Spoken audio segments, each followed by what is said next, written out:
I've decided to divide up my categories for so-called psychic claimants into, well, 4 simple categories. Or at least relatively simple. I'll explain them simply. Pure faker. Believer. A person who actually believes in it. The third is a believer who, through their use of it as a business, whether with intention or merely by necessity, end up using the same sort of tricks as a faker. So you have, in category 2, you have the people who are kind of, well, they might believe it, they might not. It might be really sappy.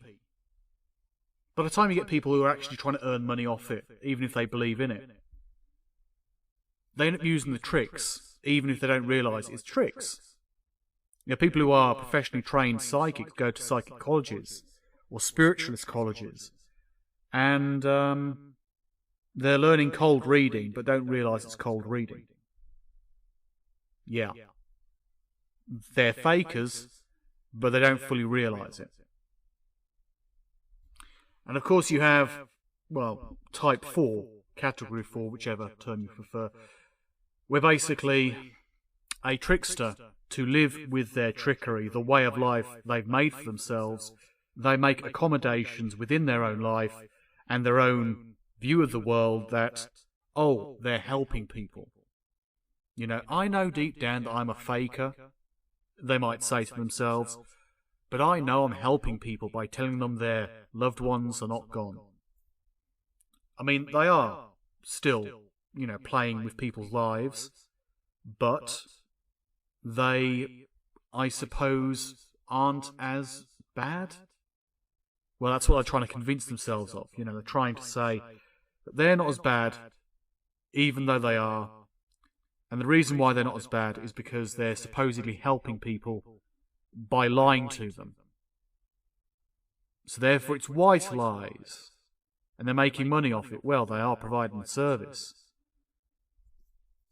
Basically, type 1, to live with yourself, you become a type 4. If you're going to do it long term, because otherwise it would do your head in, actually tricking people to a massive degree. Living your life as a medium and knowing you're fake, especially these TV psychics. You would have to try and bullshit yourself that what you're doing helps people.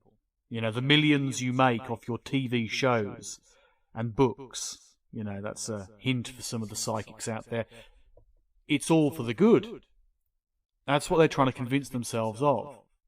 You may well end up with Teresa Caputo, Sally Morgan, John Edward, James Van Praagh, and others being fakers, and oh yes, they are pure fakers, but they make out in their own little world, in their mind, that they're helping people, therefore their carny tricks are of value. Or alternatively, they could be a type 3 where they believed in it, and even do to a degree, but they end up using the tricks because the tricks seem to work. And you can transition between these types. You could be a believer who uses the tricks, then realises it's tricks, so you become a trickster, and you use the idea that you're helping people to, live with yourself. So, say what you reckon below. Do you think these 4 categories cover the issues? If not, that means I can always do another video about this and add in category 5 or something.